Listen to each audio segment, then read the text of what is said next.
રાજકોટમાં જન્મ મરણ નોંધણીનું સર્વર જ મૃતપાય અવસ્થામાં, લોકોને થયા ધક્કા। સતત બીજા દિવસે આ જ રીતે લોકોને લાઇનમાં ઊભા રહેવાનો વારો આવ્યો છે। લોકોની મજબૂરી, લાચારી અને દર્દના દ્રશ્યો છે કહેવાતા સ્માર્ટ શહેર રાજકોટના। રાજકોટ મહાનગરપાલિકા કચેરીએ જન્મ મરણ દાખલા અને આધાર કાર્ડ માટે આવતા લોકોની આજે ખૂબ લાંબી લાઈનો લાગી હતી, જેને લઈને લોકોને ભારે હાલાકીનો સામનો કરવો પડ્યો। તેમાં પણ જન્મ મરણ માટેના દાખલામાં સુધારા વધારા માટે આવેલા લોકોને ઓળખ સર્વર બંધ હોવાથી આવતીકાલે આવવાનું કહેવામાં આવ્યું। આ કારણે લોકોમાં ભારે રોષની લાગણી જોવા મળી। કેટલાક લોકો 400 રૂપિયા રોજ પાડીને આવ્યા હોવાથી ફરી આવવાનું કહેતા આક્રોશ ઠાલવ્યો। સર્વર બંધ થતાં કામગીરી બંધ કરાઈ। કોર્પોરેશનના સિવિક સેન્ટર બહાર કતારોમાં લાગેલા અરજદારોને વિલા મોઢે પરત ફરવું પડ્યું હતું। કોર્પોરેશનના સિવિક સેન્ટર બહાર બોર્ડ લગાવી સર્વર બંધ હોવાનું જણાવી કામગીરી બંધ કરાઈ। સતત 2 દિવસ અરજદારોએ ધર્મના ધક્કા ખાધા બાદ તંત્ર સામે રોષ વ્યક્ત કર્યો। સમગ્ર મામલે આધાર કાર્ડ વિભાગના વડા નરેન્દ્ર આરદેશણાએ કહ્યું કે તાજેતરમાં 18 ઓપરેટરોને એક સાથે સસ્પેન્ડ કરવામાં આવ્યા હતા। આ પૈકી રજૂઆતને ધ્યાનમાં રાખીને 12 ઓપરેટરને પરત લેવામાં આવ્યા છે, જેના કારણે હવે ફરીથી 3 ઝોનમાં કામગીરી શરૂ કરવામાં આવી છે, જેને લઈ હવે લોકોની સુવિધામાં વધારો થશે। વલસાડમાં આદિવાસી નેતા કુબેર ડિંડોરે ભિલિસ્તાનની માંગ ફગાવી। રાજ્યના આદિવાસી વિસ્તાર માટે અલગ ભિલિસ્તાનની માંગનો વિવાદ ચાલી રહ્યો છે। કેટલાક રાજકીય આગેવાનો અને આદિવાસી સંગઠનો દ્વારા અલગ ભિલિસ્તાનની માંગ ચાલી રહી છે, જેને લઈ રાજ્યના આદિજાતિ વિકાસ મંત્રી કુબેર ડિંડોર અને કુંવરજી હળપતિએ વિરોધ કર્યો। કહ્યું કે રાજ્યના અલગ ભિલિસ્તાનની માંગનો કોઈ મતલબ નથી। સરકાર અને સૌની સાથે રહીને જ આદિવાસીઓનો વિકાસ સંભવ છે। વલસાડના ઉમરગામના ધોડીપાડા ગામમાં સરકાર દ્વારા આદિજાતિ જન ઉત્કર્ષ મહોત્સવ યોજાઈ રહ્યો છે। 2 દિવસ સુધી ચાલનારા મહોત્સવમાં આદિવાસી સંસ્કૃતિને ઉજાગર કરતી અને તેમના ઇતિહાસને વર્ણવતા સંમેલન અનેક કાર્યક્રમો યોજાઈ રહ્યા છે। ત્યારે જનજાતીય ગૌરવ દિવસથી શરૂ થયેલા આદિવાસી મહોત્સવમાં હાજરી આપવા આવેલા અને આદિજાતિ વિભાગના બંને મંત્રીઓએ અલગ ભિલિસ્તાનની માંગ કરતા લોકોની આકરી ટીકા કરી। આવા લોકો આદિવાસી સમાજને ગેરમાર્ગે દોરીને રાજકીય લાભ લઈ રહ્યા હોવાનું જણાવ્યું। રાજ્યની પ્રી સ્કૂલો 3 ડિસેમ્બરથી રહેશે બંધ, પ્રી સ્કૂલ એસોસિએશનની ચીમકી। રાજ્યમાં 10,000 કરતાં વધારે પ્રી પ્રાઇમરી સ્કૂલ આવેલી છે, જ્યારે અમદાવાદમાં 3,000 કરતાં વધારે છે। શિક્ષણ વિભાગ દ્વારા પ્રી પ્રાઇમરી સ્કૂલો માટે નવી પોલિસીને લઈને વિરોધ ફાટી નીકળ્યો છે। રાજ્યની પ્રી સ્કૂલના સંચાલકો હવે લડી લેવાના મોડમાં છે। વિવિધ માંગ નહીં સ્વીકારાતા પ્રી સ્કૂલના સંચાલકોએ આંદોલનનો માર્ગ અપનાવ્યો છે। આગામી 3 ડિસેમ્બરે રાજ્યની તમામ પ્રી સ્કૂલ બંધ રાખવાનું એલાન કર્યું। તમામ પ્રી સ્કૂલના સંચાલકો ગાંધીનગર એકઠા થશે। ભાડા કરાર, બીયુ પરમિશન સહિતના અલગ અલગ મુદ્દાઓ મામલે તેઓ પ્રશ્નોનું નિરાકરણ ઈચ્છી રહ્યા છે। નોંધનીય છે કે પ્રી પ્રાઇમરી સ્કૂલ જે જગ્યાએ હોય ત્યાંનો 15 વર્ષનો ફરજિયાત રજિસ્ટર્ડ ભાડા કરાર હોવો જોઈએ। પ્રી પ્રાઇમરી સ્કૂલો પણ કોઈ ટ્રસ્ટ કે નોન પ્રોફિટ કંપની તરીકે રજિસ્ટ્રેશન કરાવવાની રહેશે। પ્રી પ્રાઇમરી સ્કૂલોએ દર વર્ષે એક વર્ગ દીઠ 5,000 રજિસ્ટ્રેશન ફી ભરવાની રહેશે। પ્રી પ્રાઇમરી સ્કૂલમાં સિનિયર અને જુનિયર સિવાય બાલવાટિકા ચલાવવી હોય તો પ્રાઇમરી સ્કૂલની માન્યતા મેળવવી પડશે। પ્રી પ્રાઇમરીની માન્યતા ન હોય તો માત્ર જુનિયર અને સિનિયરના વર્ગ જ ચલાવી શકાશે। આ તમામ મુદ્દાઓથી પ્રી પ્રાઇમરી સ્કૂલોમાં સંચાલકો અસહમત છે। ફેબ્રુઆરી 2025 સુધીમાં તમામ પ્રી પ્રાઇમરી સ્કૂલોએ જે તે જિલ્લા શિક્ષણાધિકારીની કચેરીમાં ફરજિયાત રજિસ્ટ્રેશન કરાવવાનું છે। સૌ ભણે સૌ આગળ વધે સૂત્ર પોકળ સાબિત થયું। મહીસાગર જિલ્લામાં 475 શિક્ષકોની ઘટથી વિદ્યાર્થીઓના ભાવિ પર ખતરો। સૌ ભણે સૌ આગળ વધે સરકારનું આ સૂત્ર ક્યાંક પોકળ સાબિત થઈ રહ્યું હોય તેમ લાગી રહ્યું છે। વિદ્યાર્થીઓને ભણાવનારની જ અછત હોય તો પછી વિદ્યાર્થીઓ ભણીને આગળ વધી કેવી રીતે? વાત છે મહીસાગર જિલ્લાની, જે માધ્યમિક અને ઉચ્ચતર માધ્યમિક ગ્રાન્ટેડ 188 શાળા તેમજ 39 માધ્યમિક અને ઉચ્ચતર માધ્યમિક ખાનગી 39 શાળાઓમાં 475 શિક્ષકોની જગ્યા ખાલી છે। અને વિદ્યાર્થીઓના ભવિષ્ય સાથે રીતસરના ચેડા થઈ રહ્યા છે। નવાઈની વાત તો એ છે કે આવનાર સમયમાં બોર્ડની પરીક્ષા પણ નજીક છે અને મુખ્ય વિષયો જેવા કે ગણિત, વિજ્ઞાન અને અંગ્રેજીના શિક્ષકો જ નથી। ન્યૂઝ 18 ગુજરાતીની ટીમે મહીસાગર જિલ્લાની ઘણી શાળાઓની મુલાકાત લીધી, જેમાં જાણવા મળ્યું કે મહીસાગર જિલ્લાની આવી ઘણી શાળાઓ છે જ્યાં મુખ્ય વિષયના શિક્ષકો જ નથી।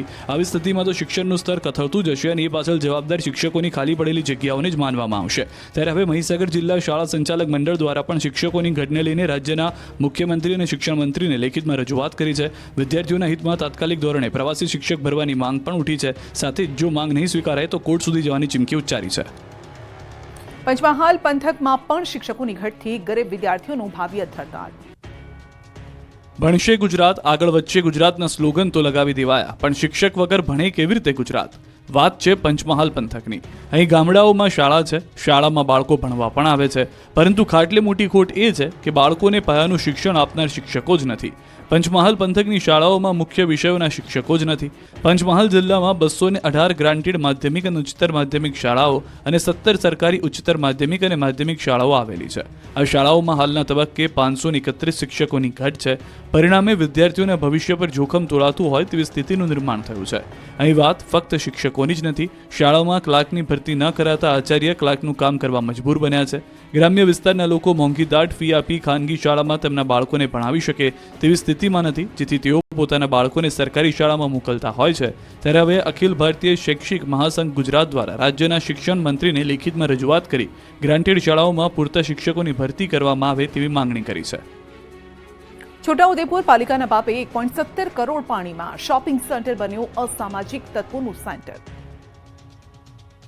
છોટાઉદેપુર નગરપાલિકા દ્વારા 1,70,00,000ના ખર્ચે મલ્ટીપર્પઝ બિલ્ડિંગ બનાવવામાં આવ્યું છે. પાલિકાને આર્થિક મદદ મળે તે હેતુસર છોટાઉદેપુરના પ્રાઇમ લોકેશન પર આ બિલ્ડિંગ બનાવવામાં આવ્યું છે, જેમાં 40 દુકાનોનો સમાવેશ થાય છે. વેપારીઓને પણ આ કોમ્પ્લેક્સમાં દુકાનો લેવાનો ભારે ઉત્સાહ હતો, પરંતુ તેની હરાજી ન થતાં 5 વર્ષથી તૈયાર થયેલું કોમ્પ્લેક્સ ધૂળ ખાઈ રહ્યું છે. આ બિલ્ડિંગ હાલ અસામાજિક તત્વોનો અડ્ડો બની ગયું છે. કોમ્પ્લેક્સ જાણે શૌચાલય બની ગયું હોય તેમ લોકો અહીંયા શૌચક્રિયા માટે તેનો ઉપયોગ કરી રહ્યા છે. જ્યાં જુઓ ત્યાં ગંદકી જ ગંદકી જોવા મળી રહી છે, જેથી સ્થાનિકો તેમજ વેપારીઓની એક જ માંગ છે કે આ પ્રશ્નનો જલ્દી નિકાલ કરવામાં આવે. હાલ તો 2.5 કરોડના ખર્ચે બનેલું આ અદ્યતન ઇમારત ગંદકી અને અસામાજિક તત્વોનો અડ્ડો છે. કેટલાય કાચ તૂટી ગયા છે, તો ઇમારતોની આસપાસ લારી ગલ્લાનો જમાવડો છે. છેલ્લા 3 વર્ષથી રાહ જોઈ રહેલા લોકો જલ્દીથી પ્રશ્નનો નિકાલ આવે અને દુકાનોની હરાજી થાય તેવી માંગ કરી રહ્યા છે. જો આની આ જ સ્થિતિ રહેશે તો આવનાર સમયમાં આ બિલ્ડિંગ ખંડેર બની જશે. અમદાવાદમાં નકલી ઓસ્ટ્રેલિયન ડોલર છાપવાની ફેક્ટરીનો પર્દાફાશ. દેવામાંથી નીકળવા ઓસ્ટ્રેલિયન નાગરિકે ફરજી ફેક્ટરી ઊભી કરી. પ્રિન્ટિંગ મશીનમાં કોઈ મહત્વના દસ્તાવેજો પ્રિન્ટ નથી થઈ રહ્યા, નથી કોઈ નોટની નકલ થઈ રહી. આ તો છે નકલી નોટ છાપવાનું મશીન. અહીં છપાઈ રહ્યા છે નકલી ઓસ્ટ્રેલિયન ડોલર. અમદાવાદમાંથી નકલી ઓસ્ટ્રેલિયન ડોલર છાપવાની ફેક્ટરીનો પર્દાફાશ થયો છે. અમદાવાદમાં ડુપ્લિકેટ ભારતીય ચલણી નોટ બનાવવાના અનેક રેકેટ સામે આવ્યા છે. ત્યારે પહેલી વખત એવું બન્યું કે ડુપ્લિકેટ વિદેશની ચલણ નોટ બનાવવાના રેકેટનો પર્દાફાશ થયો. ઓસ્ટ્રેલિયન નાગરિકે દીવામાંથી નીકળવા અન્ય મિત્રની મદદથી નકલી ફેક્ટરી ઊભી કરી. ગૂગલ પરથી ઓસ્ટ્રેલિયન $50ની ઇમેજ ડાઉનલોડ કરી. ઇમેજ ડાઉનલોડ થઈ ગયા બાદ મશીનના સોફ્ટવેર સાથે કનેક્ટ કરી છાપવાનું શરૂ કર્યું. નોટનું પ્રોડક્શન થઈ ગયા બાદ બજારમાં ફરતી થાય એ પહેલા જ એસઓજીએ આરોપીઓને ફેક્ટરી સાથે ઝડપી પાડતા ફરજી ફેક્ટરીનો પર્દાફાશ થયો. પોલીસ તપાસમાં સામે આવ્યું છે કે વિજલપુર ખાતેના લાઇફસ્ટાઇલ હેર કટિંગ દુકાને રોનક રાઠોડ નામના શખ્સની ધરપકડ કરી. રોનક પાસેથી એસઓજીને $50ની 119 ચલની નોટ મળી આવી, જે બાદ એસઓજીએ ખુશ પટેલની પણ ધરપકડ કરી લીધી હતી. તેની પૂછપરછ કરતા તેણે કબૂલાત કરી હતી. ગાંધીનગર ખાતે રહેતા અને ઓસ્ટ્રેલિયન નાગરિકત્વ ધરાવતા મૌલિક પટેલે $50નું બંડલ આપ્યું હતું. જ્યારે નકલી નોટ છાપવાના વટવા ખાતેના ગોડાઉનમાં પહોંચ્યા તો ત્યાં ઓસ્ટ્રેલિયન ડોલરનું પ્રોડક્શન થઈ રહ્યું હતું. મૌલિક અને ધ્રુવ દેસાઈ અલગ અલગ સિરિયલ નંબરથી ઓસ્ટ્રેલિયન ડોલર છાપતા અને બાદમાં ખુશ અને રોનક જેવા યુવકોને બજારમાં વેચાણ માટે આપતા. એસઓજી ઓસ્ટ્રેલિયન ડોલરની બનાવટી નોટ છાપવામાં વપરાતી પ્લાસ્ટિકની શીટ, પ્રિન્ટર, ઇંક, પેનડ્રાઈવ સહિતનો મુદ્દામાલ જપ્ત કર્યો છે. ચારેય શખ્સો ઓસ્ટ્રેલિયન ડોલરને ક્યાં ક્યાં વટાવી તે મામલે તપાસનો ધમધમાટ પણ શરૂ કર્યો છે.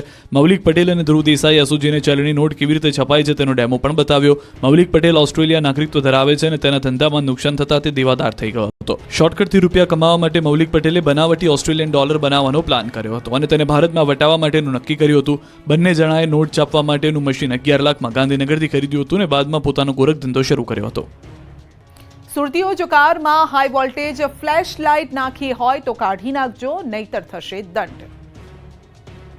સુરતીઓ કારમાં હાઈ વોલ્ટેજ ફ્લેશ લાઇટ નાખી હોય તો કાઢી નાખજો, નહીં તો થશે દંડ. દિવસે ને દિવસે વધતી અકસ્માતોની સંખ્યાને ઘટાડવા સરકારની સાથે પોલીસ વિભાગ પણ સક્રિય થયું. આ જ કામગીરીના ભાગરૂપે સુરત પોલીસે કાર્યવાહી કરી.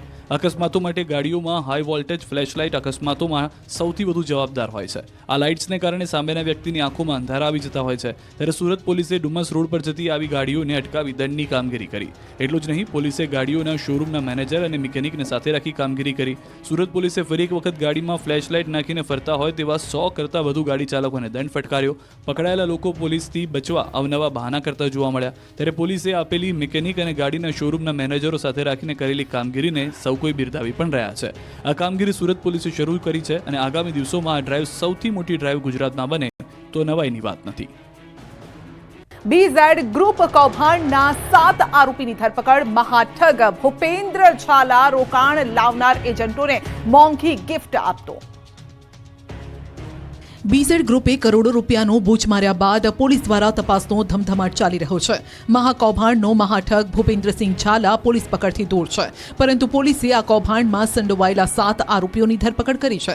સીઆઈડી ક્રાઇમે કૌભાંડમાં કુલ 7 આરોપીને પકડી પાડ્યા, 4 એજન્ટ અને સ્ટાફના લોકોને પકડ્યા છે. સીઆઈડી ક્રાઇમે વિશાલ ઝાલા, ગણપત, સંજય પરમાર, રણવીર મકવાણા, અંકિતની ધરપકડ કરી છે. આ તમામ આરોપીઓને કોર્ટમાં રજૂ કરાયા. ગઈકાલે પોલીસે એક આરોપી મયુર દરજીને દબોચી લીધો, તો વૈભવી કારો જપ્ત કરવાની કામગીરી પણ શરૂ કરાઈ છે. આ મામલે વધુ ચોંકાવનારો ખુલાસો થયો છે.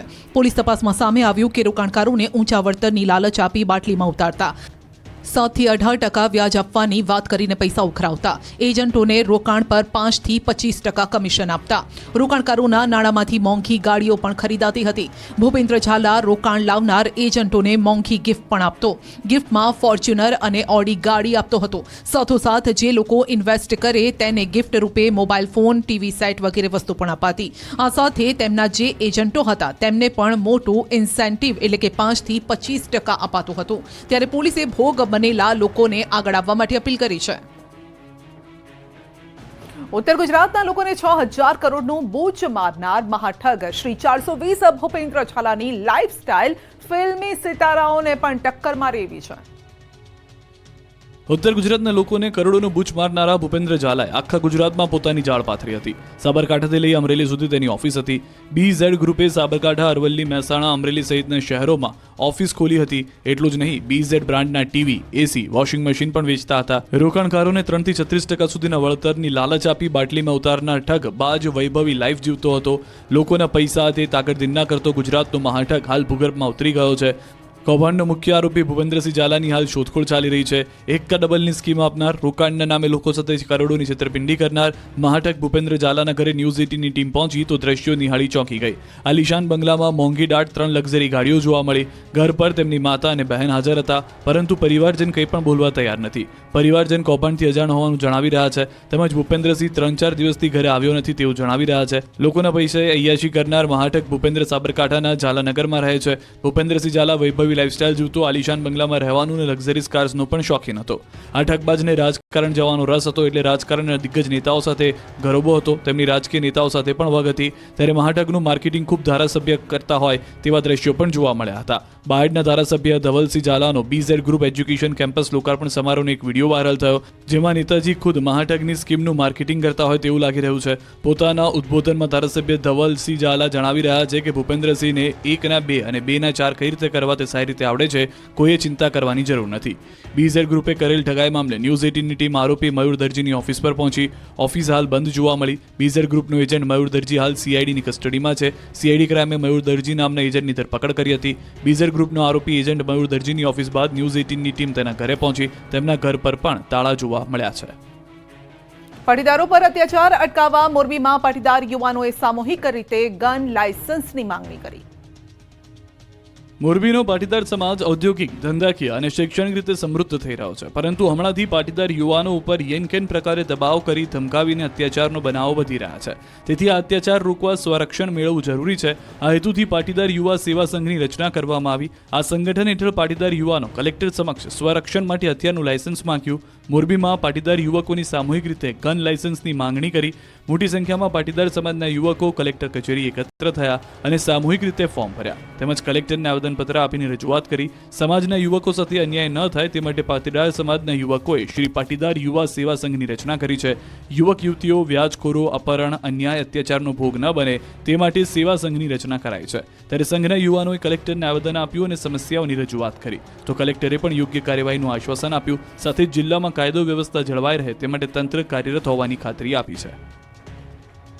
ગોળીબાજ શિક્ષકોની ખેર નથી. સુરતના પરદેશી સરકારી આચાર્ય સંજય પટેલને કરાશે સસ્પેન્ડ. સુરત મહાનગરપાલિકા સંચાલિત નગર પ્રાથમિક શિક્ષણ સમિતિની સ્કૂલોમાં ગુલ્લીબાજ શિક્ષકોના કિસ્સાઓમાં ભારે ઉહાપો મચાવી રહ્યા છે. શિક્ષકો લાંબા સમયથી ફરજ પર હાજર થતા ન હોય, કાર્યવાહીને આધારે તગેડી મુકાયા છે. સ્કૂલની બહાર દુબઈ બિઝનેસ કરતા હોય અને 33 વાર ફરવા જતા હોવાથી વિવાદનું વંટોળ સર્જાયું છે. સમગ્ર પ્રકરણમાં આચાર્ય ખુદ અપહરણની ફરિયાદ કરવા જતા ભેરવાયા હોવાનો ઘટસ્ફોટ થયો છે. સમિતિએ સમગ્ર પ્રકરણમાં શોકોઝ નોટિસ ફટકારી હતી. તેમ છતાં આચાર્ય ખુલાસો કરવા હાજર થયા ન હતા. હાલ તપાસ ચાલી રહી છે ત્યારે આ મામલે શિક્ષણ રાજ્યમંત્રી પ્રફુલ પાનસેરિયા આચાર્યને તાત્કાલિક સસ્પેન્ડ કરવા આદેશ આપ્યા છે. આ સાથે જ ECBમાં પણ કેસ કરવામાં આવશે. મહત્વનું છે કે સુરતના કોસાડ આવાસમાં આવેલી સ્કૂલ નંબર 285માં સંજય પટેલ આચાર્ય તરીકે ફરજ બજાવે છે.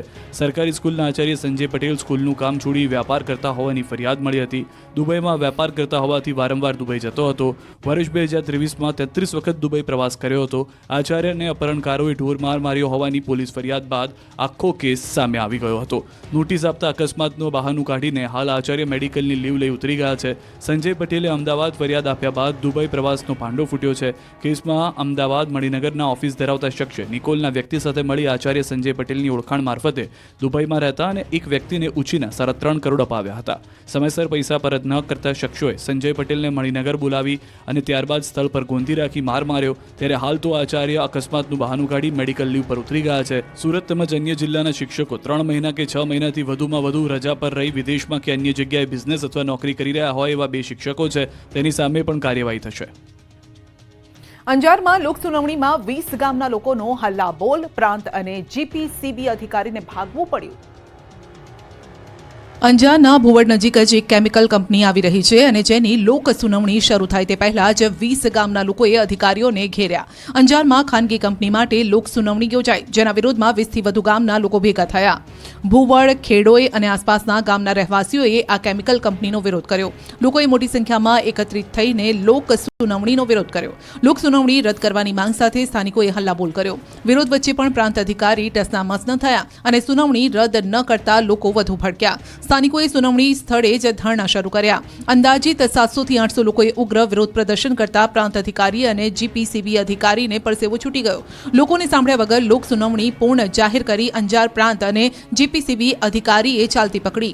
નોંધનીય છે કે અંજારના ભુવડ પાસે કેમિકલ ઉપરાંત સ્ટોરેજ કંપની આવી રહી છે. ગ્રામજનોએ આ કંપની સામે વિરોધ વ્યક્ત કરી લડત કરવાની તૈયારી બતાવી છે. ગામ નજીક આવતી કેમિકલ કંપનીથી માનવ વસાહત પાસે જ હોવાથી વ્યાપક નુકસાન થશે તેવો ભય છે. 3 થી 4 તળાવો જે આ ગામની જીવાદોરી છે તે પણ દૂષિત થશે. 3000 થી વધુ પશુધનને નુકસાન થશે. આ વિસ્તારમાં બાગાયતી અને ખેતીના પાકોમાં પણ વ્યાપક નુકસાન થશે તેવો લોકોને ડર છે. વડોદરામાં મચ્છી માર્કેટને પાલિકાએ સીલ માર્યો. લાયસન્સ ફી ન ભરતા 8 લાખની વસૂલાત માટે કાર્યવાહી. વડોદરામાં દબાણકર્તાઓ પર 10 દિવસથી તવાઈ ચાલી રહી છે. વિવિધ વિસ્તારમાં ખડકી દેવાયેલ દબાણો પર બુલડોઝર ફરી વળ્યું છે. વડોદરાના મનપા કમિશનર દિલીપ રાણા એક્શન મોડમાં છે. શહેરમાં સતત 10મા દિવસે દબાણ હટાવવાની કાર્યવાહી યથાવત છે. ગુરુવારે પિરામિતા રોડ પર આવેલું ફિશ માર્કેટ સીલ કરાયું. રાવપુરા પોલીસના ચુસ્ત બંદોબસ્ત સાથે ફિશ માર્કેટ સીલ કરવામાં આવ્યું. અનેક નોટિસ બાદ પણ પરવાના ફી ન ભરતા ફિશ માર્કેટ સીલ કરાયું. છેલ્લા 5 વર્ષથી વધુ સમયથી નોટિસ આપ્યા છતાં પણ કોઈ કાર્યવાહી કે પછી ફી નહોતી ભરવામાં આવતી, જેથી વડોદરા કોર્પોરેશનની માર્કેટ શાખા અને દબાણ શાખાની સંયુક્ત કાર્યવાહી અહીં ચાલી. શહેરના રાજમહેલ રોડ ઉપર પિરામિતા પોળની અંદર આવેલા મચ્છી માર્કેટના વેપારીઓ દ્વારા 8 લાખ ભાડું અને લાયસન્સ ફી ન ભરવામાં આવતા સીલ કરાયું છે. પાલિકા દ્વારા પિરામિતા રોડ પાસે મચ્છી માર્કેટ બનાવવામાં આવ્યું હતું. માર્કેટમાં 10 વેપારીઓ મચ્છીનો વ્યવસાય કરે છે. પાલિકા દ્વારા વાર્ષિક ₹5000 ભાડેથી માર્કેટમાં ઓટલા આપવામાં આવ્યા, પરંતુ આ વેપારીઓ દ્વારા ભાડું અને લાયસન્સ ફી નિયમિત ભરવામાં નહોતી આવતી. મચ્છી માર્કેટને સીલ કરવામાં આવતા